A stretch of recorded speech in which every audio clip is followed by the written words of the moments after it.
روعة، كان عمرك 7 سنين لما دخلتي عالم التمثيل، صغيطورة.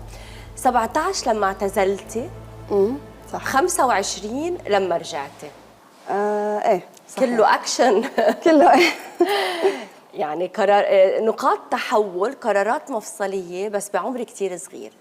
صحيح. ليه صار معك هالقد قصص على كتير بكير؟